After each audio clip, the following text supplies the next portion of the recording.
Hello students, welcome back. आज हम लोग बात करेंगे characteristics of good brand name के बारे में। आई होप आपने लास्ट वीडियो देख लिया होगा। तो सारे वीडियोस को लाइन से देखेंगे तो ज़्यादा अच्छा समझ में आएगा आपको।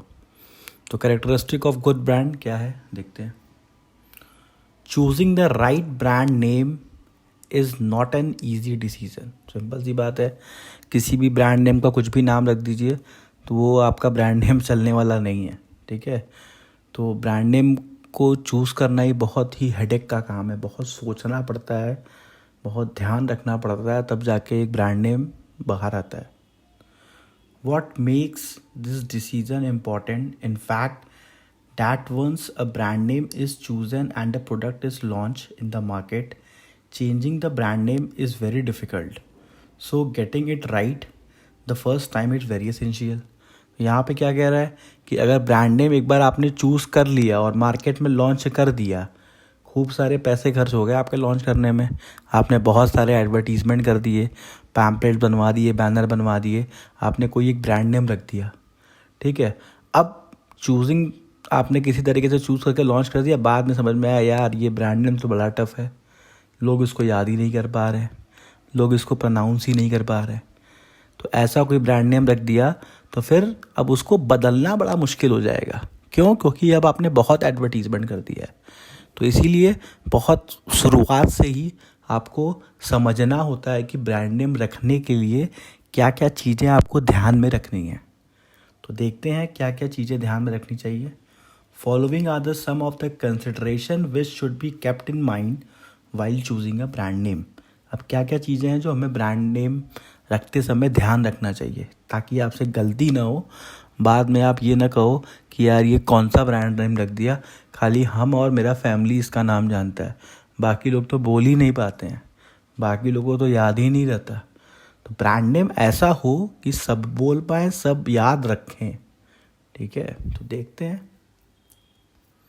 पहला है, the brand name should be short, easy to pronounce, spell, recognise and remember. तो ब्रांड नेम जो होना चाहिए वो एक शॉर्ट नेम होना चाहिए, बहुत बड़ा नाम नहीं रखिए। मोहन सिंह नहीं, छोटा सा नाम रखिए जो कि लोग प्रोनाउंस कर सकें ईजिली और लोग जल्दी से उसको याद कर सकें। बहुत बड़ी चीज़ लोग याद नहीं करना चाहते, आप लोग भी बहुत बड़ी चीज़ नहीं याद करोगे, सोचते हो कि कम से कम मिल जाए, उसको याद करके एग्ज़ाम पास कर लें, अच्छे मार्क्स स्कोर कर लें। तो इसीलिए ब्रांड नेम ऐसा होना चाहिए जो छोटा हो और तुरंत याद हो जाए। ठीक है, जैसे यहाँ पे एग्जांपल दिया हुआ है VIP, रिन, विम, ये सब नाम याद हो जाता है। ठीक है, तो नाम ऐसा होना चाहिए जो आप इजीली याद कर सको। और क्या होना चाहिए भाई? छोटा होना चाहिए, ये हम समझ गए। छोटा रहेगा तो याद भी हो जाएगा। तो पहला हमने छोटा याद रख लिया कि चलो भाई एक ब्रांड नेम रखेंगे, वो छोटा रहेगा, चलो ये याद हो गया। अब आते हैं दूसरे में, the brand name should suggest the products benefits and quality, it should be appropriate to the product function. अब ये जो पॉइंट है ये होना ज़रूरी भी है और ज़रूरी नहीं भी है। जैसे एग्जांपल, अब डाबर का ब्रांड नेम है, ठीक है, तो डाबर का ब्रांड नेम है तो कहीं में भी वो लगा दे रहे हैं, डाबर आंवला ऑयल आ रहा है, डाबर के अलग अलग जूसेस आ रहे हैं, ठीक है, डाबर के तेल आ रहे हैं, तो अलग अलग चीज़ में लगा दे रहे हैं। तो ठीक है, अगर आप केवल एक ही चीज़ में डील कर रहे हो, आप एक ही चीज़ बना रहे हो, तो उस कंडीशन पे ये पॉइंट इम्पॉर्टेंट है कि ऐसा कोई नाम रखो कि लगे कि हाँ ये इस चीज़ का नाम है। ठीक है, आप ऐसा एकदम अलग नाम रख दिए जो कि उस चीज़ का नाम ही ना हो, ठीक है, तो वो काम नहीं करेगा।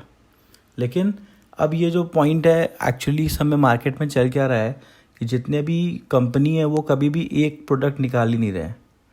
ठीक है, वो एक कंपनी 10 प्रोडक्ट निकाल रहे हैं। तो सेकंड पॉइंट बहुत ज़्यादा इंपॉर्टेंट नहीं हो रहा है, पहला पॉइंट बड़ा इंपॉर्टेंट हो रहा है। ठीक है, तो सेकंड पॉइंट लिखना तो वही एग्जाम में लिख दीजिएगा, लेकिन प्रैक्टिकल वर्ल्ड में देखा जाए तो सेकंड पॉइंट का इम्पोर्टेंस धीरे धीरे ख़त्म हो रहा है। ठीक है, पहला पॉइंट ज़्यादा इंपॉर्टेंट हो गया है। क्यों? क्योंकि हर एक कंपनी बहुत सारी चीज़ें निकाल रही है ना। अब जैसे मैकडॉनल्ड्स में आप गए तो खाली बर्गर थोड़ी ना मिलेगा, आपको वहाँ पे कोल्ड ड्रिंक मिलेगा, कोल्ड कॉफ़ी मिलेगा, आइसक्रीम मिलेगा। तो वो कितना ऐसा क्या नाम रख दे कि सबको रिप्रेजेंट कर दे वो। तो इसीलिए सेकंड पॉइंट को बहुत ज़्यादा इंपॉर्टेंस प्रैक्टिकल वर्ल्ड में अब नहीं दिया जाता, पहले दिया जाता था, क्योंकि पहले एक कंपनी एक ही प्रोडक्ट बनाती थी, ठीक है, तो वो उसी ऐसा ही नाम रखती थी कि जैसे उस चीज़ को वही नाम ही पड़ जाए। जैसे डालडा, अब डालडा वनस्पति घी का नाम था, लेकिन अब लोग डालडा घी याद कर लिए कि भाई डालडा घी का मतलब हो गया वनस्पति घी, ठीक है। और भी ऐसे बहुत सारे एग्जांपल्स हैं, डालडा घी हो गया, सर्फ हो गया, SURF, सर्फ नाम रखा गया था, लेकिन अब वॉशिंग पाउडर को लोग सर्फ बोलने लगे। तो ये सब भी एक कमाल है कि आपने कोई ब्रांड नेम रखा और वही उसका नाम पड़ गया, तो ये भी बहुत ही बड़ा अचीवमेंट है, ठीक है। तो अगर आप एक प्रोडक्ट में डील कर रहे हैं तो आप ऐसा कुछ नाम रखिए कि जो कि उसको रिप्रेजेंट करे। लेकिन अगर आप बहुत सारे प्रोडक्ट में डील कर रहे हैं तो पहला पॉइंट सफिशिएंट है, आपका छोटा नाम है तो काफ़ी अच्छा है। नेक्स्ट है, अ brand name should be distinguished. इसका मतलब क्या हुआ कि ब्रांड नेम जो वो अलग होना चाहिए। अब लोगों के नाम से मिलता जुलता जो पॉपुलर ब्रांड है उसी के नाम से आपने अपना ब्रांड नेम रख लिया, पहले तो वो कॉपीराइट का केस करेगा आपके ऊपर, ट्रेडमार्क का केस करेगा, ठीक है। फिर बाद में तो फिर जो होगा देखा जाएगा, और लोग आपको डुप्लीकेट अलग कहेंगे। आप अपना मेहनत कर रहे हो, किसी तरीके से आप अपने ब्रांड को ग्रो करा रहे हो, बट आपने गलती क्या की, उस पर्टिकुलर ब्रांड नेम जो पहले से पॉपुलर है उससे मिलता जुलता नाम रख लिया। तो मिलता जुलता नाम रखने के लिए पहले ही आप ब्लैक लिस्टेड हो गए। अब जितने भी कस्टमर कितना भी अच्छा प्रोडक्ट बेचोगे वो तो यही बोलेंगे भाई उसका डुप्लीकेट है। हाँ, लोगों के नज़र में आ जाओगे, लेकिन वो एक नेगेटिव इमेज बन जाएगी। तो इसीलिए नाम रखिए, लेकिन उनसे हटके रखिए। वैसा ही नाम मत रख लीजिए जैसा आप प्रोडक्ट को कॉपी कर रहे हो, आपने उसी का नाम रख लिया, ठीक है। तो ऐसा काम मत करिए। जैसे पिज़्ज़ा हट को आप कॉपी कर रहे हो तो आप पिज़्ज़ा बे रख दिए, तो ये थोड़ा सा मिलता जुलता हो गया। ऐसा कुछ रखिए जो अलग रहे, अपना ब्रांड, अपना पहचान खुद से बनाइए। ये कॉपी पेस्ट से काम नहीं चलता, ये शॉर्ट टर्म काम आता है, लॉन्ग टर्म काम नहीं आता। लॉन्ग टर्म में आपको अपना ब्रांड खुद बिल्ड करना होता है।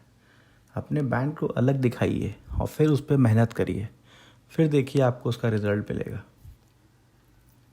अब आते हैं, the brand name should be adaptable to packaging, labelling requirements, to the different advertising media and to be different languages. तो ब्रांड नेम ऐसा हो कि हम उसको हर जगह पे पेपर मीडिया में दिखा सकें।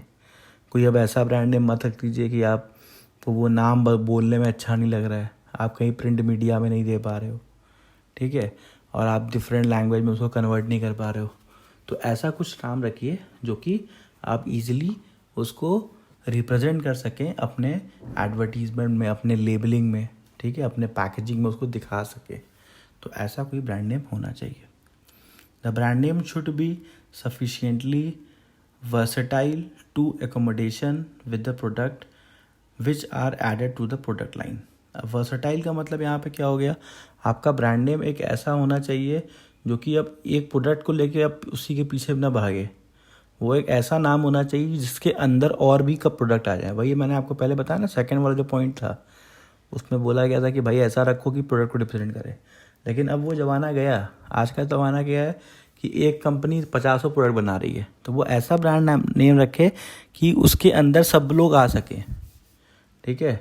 अब जैसे हमने लिख दिया कोई अब मदर्स हॉर्लिक्स, मदर्स ड्रिंक करके हमने कोई नाम रख दिया, मदर्स ड्रिंक करके। अब मदर्स ड्रिंक में अब हम उसी के अंदर क्या बोलते हैं, कोई ऐसा सामान, माने टूथब्रश बेच रहे हैं, तो क्या नाम कहीं से सिमिलर लग रहा है, मदर ड्रिंक कंपनी का नाम है और आप टूथब्रश बेच रहे हो, तो ऐसा नाम नहीं होना चाहिए। नाम ऐसा रहे कि उसके अंदर 10-12 अलग अलग तरीके के प्रोडक्ट अगर आप रखना चाहो तो ईजिली आप रख सको।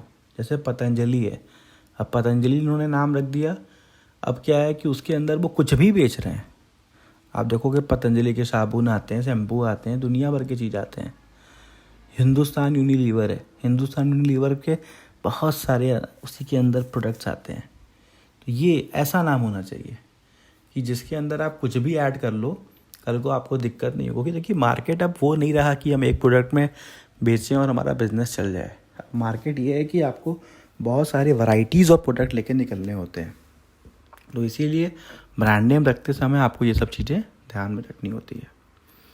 It should be capable of being registered and protect legally. अब यहाँ पे ये वर्ड क्यों लिखा? अब आपने मिलता जुलता, रिलायंस से मिलता जुलता नाम रख लिया तो फिर साहब रजिस्ट्रेशन नहीं होगा ना। ट्रेडमार्क रजिस्ट्रेशन इतने आसानी से नहीं होता, उसमें पहले चेकिंग होती है कि पहले से तो ये नाम नहीं है मार्केट में। तो इसीलिए नाम ऐसा रखिए जो कि ईजिली चेक होके ओके हो जाए, आपको लीगल प्रोटेक्शन मिल जाए, ठीक है। तो अब मिलता जुलता नाम रखेंगे तो रजिस्ट्रेशन भी नहीं होगा, खाली आप अपना ब्रांड नेम लेके घूमते रहिए, लोग डुप्लीकेट कहते रहेंगे, रजिस्ट्रेशन में तो हो ही नहीं पाएगा। अब आते हैं name. Chosen name should have staying power, that is it should not get out of date. इसका मतलब क्या हुआ? नाम ऐसा होना चाहिए कि मतलब जिसको देख के मतलब लगे कि हाँ ये एक नया नाम है। आउटडेटेड नाम मत रखिए, ठीक है। ये बहुत पुराना नाम उठा के रख दिए, लोग बोल ही नहीं पा रहे। चंद्रकला, अब लोगों को मज़ा ही नहीं आ रहा बोलने में। रखना है जैसे अभी क्रीम का प्रोडक्ट है जॉय, तो देखिए जॉय बोलने में भी आपके अंदर से एक पॉजिटिव एनर्जी आ रही है, ठीक है। तो ऐसा कुछ नाम रखिए कि जो कि आपको मतलब जो आपका जो कंज्यूमर है उसको बोल के ही मज़ा आ जाए, उसको लगे कि हाँ भाई कुछ बड़ी कंपनी का नाम है। पीटर इंग्लैंड लग रहा है कि हाँ भाई बड़ी कंपनी है, ठीक है। तो इस तरीके का नाम रखिए जो कि फील आए कंज्यूमर के अंदर, तभी तो खरीदेगा भाई। आपके अंदर फील आए वो इम्पोर्टेंट नहीं है, कंज्यूमर के अंदर फील आना चाहिए। अपने अंदर फील ला के क्या करोगे, आपको तो माल बेचना है। तो नाम ऐसा रखो कंज्यूमर के अंदर फील आए, तो ये बड़ा इम्पोर्टेंट है ब्रांड नेम को रखने के लिए, ठीक है। Thank you student for watching. हमारे चैनल को प्लीज़ सब्सक्राइब करिए, शेयर करिए, कमेंट करिए कि क्या आपको मतलब अच्छा लगा, क्या बुरा लगा, कमेंट ज़रूर करिए। Thank you.